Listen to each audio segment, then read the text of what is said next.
Problem হচ্ছে আমরা শুরু থেকেই বলে আসছিলাম যে বিশ্ববিদ্যালয় প্রশাসন যে নির্বাচনী প্রক্রিয়া দিকে আগাচ্ছিল আমাদের কাছে মনে হয়েছিল যে এটি তাদের সাজানো একটি ছকের নির্বাচনে তারা আগাচ্ছে। সেজন্য আমরা বারবার চেষ্টা করেছিলাম তাদেরকে বোঝাতে যে এই প্রক্রিয়ায় স্বচ্ছ নির্বাচন সম্ভব নয়, তারপরেও তারা আমাদের কথা মানেনি। তারপর আমরা নির্বাচনে এসেছি এবং নির্বাচনে আসার মধ্য দিয়ে আমরা যেটা ধারণা করেছিলাম যে তারা একটি সাধারণ ছকের নির্বাচন করতেছে সেটি আমরা তুলে ধরতে পেরেছি। আপনারা দেখেছেন যে কুয়েত মেট্রো হলে ব্যালটে সিল মারা হয়েছে, রোকেয়া হলের সামনে রোকেয়া হলে আলাদা একটি রুমে কিছু ব্যালট অরক্ষিতভাবে রাখা হয়েছিল। আমরা যখন দেখতে গিয়েছিলাম আমাদেরকে দেখতে দেওয়া হয়নি, বরং সেখানে আমাদেরকে মারার জন্য 1.5 ঘন্টা পরে রোকেয়া হলের প্রাধ্যক্ষ জিনাস হুদা ম্যাম ছাত্রলীগের প্রেসিডেন্ট সেক্রেটারিকে ফোন দিয়ে নেয় এবং তারা আমার উপরে হামলা চালিয়েছিল। তখন যে তাদের লেডি মাস্তান বাহিনী রয়েছে শোভন ভাইয়ের নেতৃত্বে তারা আমার উপরে হামলা চালিয়েছিল।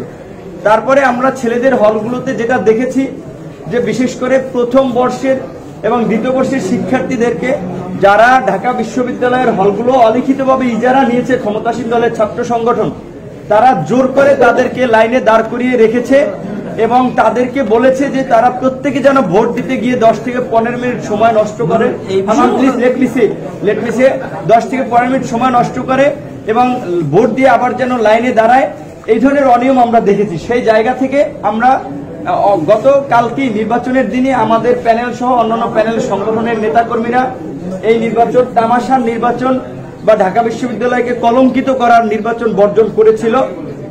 তারপর আমরা দেখেছি যে তারা শত কারচুপি করার পরেও আমাদের প্যানেল থেকে আমাকে এবং আক্তারকে তারা হারাতে পারেনি তাদের নীল নকশার নির্বাচনেও, কিন্তু অন্যদেরকে হারিয়ে দিতে পেরেছে তারা নীল নকশা করে। এখন আমরা দেখেছি যে ছাত্রলীগ ব্যতীত অন্যান্য সকল ছাত্র সংগঠন পুনর্নির্বাচন চাচ্ছে এবং সেই লক্ষ্যে তারা আন্দোলন করছে এবং আজকে ভিসি স্যারকে 3 দিনের আলটিমেটাম দিয়েছে। আমি তাদের প্রতিনিধি হিসেবে এত কারচুপির মধ্যেও যেহেতু নির্বাচিত হয়েছি, আমি তাদের নির্বাচিত প্রতিনিধি হিসেবে আমি তাদের দাবির সাথে একমত পোষণ করেছি এবং আমিও চাই এই প্রশ্নবিদ্ধ নির্বাচন বাতিল করে 31শে মার্চের মধ্যেই পুনরায় নির্বাচন দিতে হবে এবং যারা এই নির্বাচনের কারচুপির সাথে জড়িত ছিল প্রশাসনের তাদেরকে বহিষ্কার করে অন্যদেরকে নিয়োগ দিয়ে সুষ্ঠু নির্বাচন করতে হবে।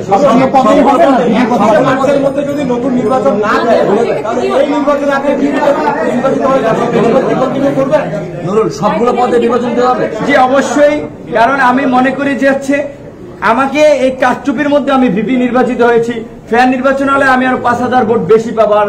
আমার পদ আমি কখনোই বড় মনে করি না, যেহেতু শিক্ষার্থীদের চাওয়া সকল পদেই পুনর্নির্বাচন, সুতরাং আমি তাদের দাবির সাথে সহমত পোষণ করেই বলছি সকল পদেই পুনর্নির্বাচন দিতে হবে। আপনি কি তাহলে পদত্যাগ করবেন?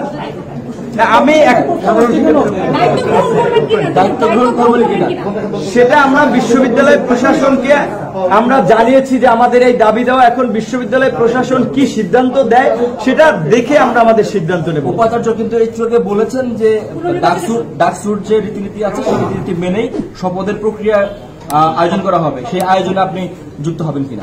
আচ্ছা, এখন সেটা আমরা বিশ্ববিদ্যালয় প্রশাসনের সাথে আমরা আজকে কথা বলেছি, তারাও বলেছেন বিবেচনা করবে, সুতরাং আগে তাদের ক্লিয়ার মেসেজ তারা আমাদেরকে দিবে, তারপরে আমরা সিদ্ধান্ত নেব আমরা কি করব। ধন্যবাদ ভাই।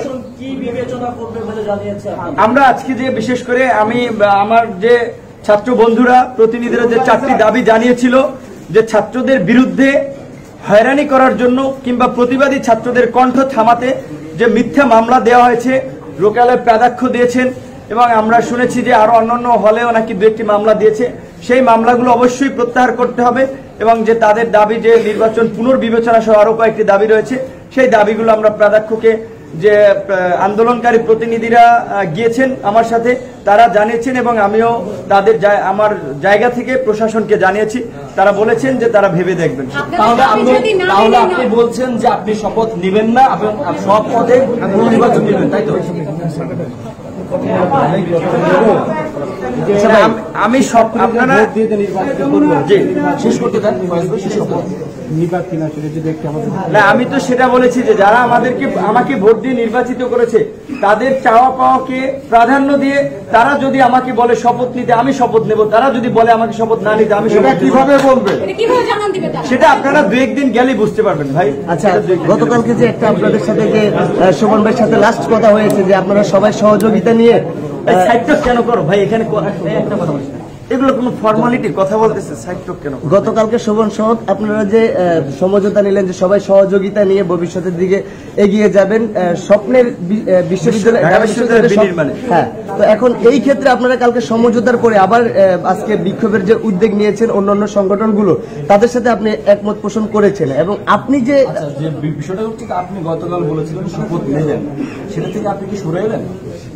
আমি তো আপনি যেটা বলেছেন যে শোভন ভাই যেটা বলেছেন যে শোভন ভাই আমার প্রতিদ্বন্দ্বী ছিল, অতীতে তারা আমাদের উপরে নির্যাতন নিপীড়ন চালিয়েছে, ইভেন গতকালকে সে যে আমাকে শুভেচ্ছা জানাচ্ছে তার আগে তারই কর্মীরা আমার উপরে টিএসসিতে হামলা করেছে, ভোটের দিন রোকেয়া হলেও তারা আমাদের উপরে হামলা করেছে, তারপরেও তারা যেহেতু বলেছেন আমাদের সহযোগিতা করবেন আমরা তাদের প্রতি কৃতজ্ঞ এবং আমরা চাই যে তাদের সহযোগিতা নিয়ে আমরা বিশ্ববিদ্যালয়ে ঢাকা বিশ্ববিদ্যালয়ের স্বপ্নের ঢাকা বিশ্ববিদ্যালয় বিনির্মাণ করতে।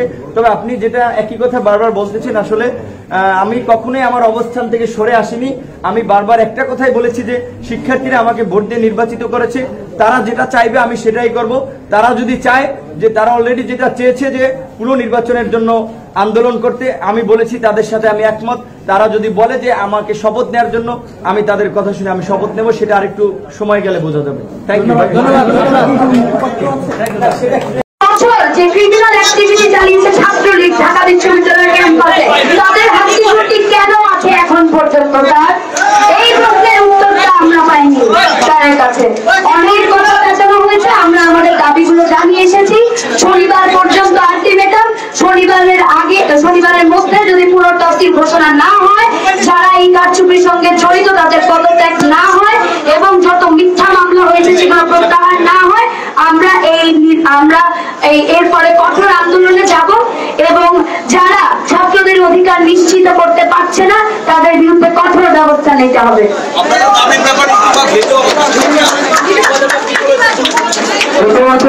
আমরা উপাচার্যকে আসছি প্যানেল থেকে আমরা বলেছি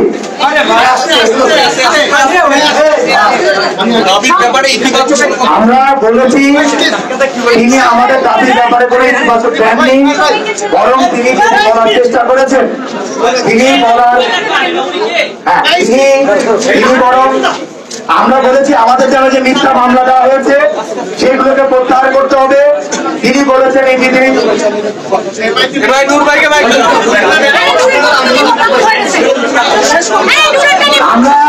তিনি আমাদের কথা শোনেননি।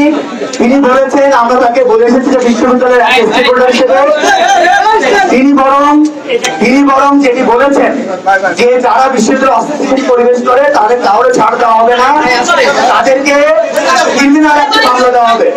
তো আমরা বলেছি যে বিশ্ববিদ্যালয়ে এতদিন যারা ক্রিমিনাল অ্যাক্ট করলেন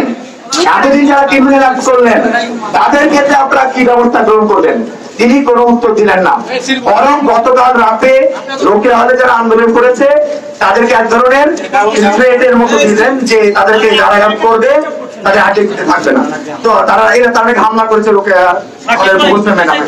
তো আমরা মনে করি যে আমরা একদম স্পেসিফিক বলছি, আগামী 3 দিনের মধ্যে যদি এই নির্বাচনকে বাতিল করে পুনঃতফসিল দেওয়া না হয় এবং একই সঙ্গে এই নির্বাচন পরিচালনার সঙ্গে যারা জড়িত ছিল গুরুত্বপূর্ণ পদে তারা যদি পদত্যাগ করে নতুন পুনঃতফসিল দেওয়া না হয় আর মামলাগুলো যদি প্রত্যাহার না করা হয়, আমরা কিন্তু এর পরবর্তীতে ঢাকা বিশ্ববিদ্যালয়ের মতো জায়গাতে ঢাকা বিশ্ববিদ্যালয়ের গৌরবের ঐতিহ্য পুনরুদ্ধারে আমরা কঠোর ঢাকা বিশ্ববিদ্যালয়কে অচল করে দিতে বাধ্য হব এবং এটি আমরা করতে বাধ্য হবে।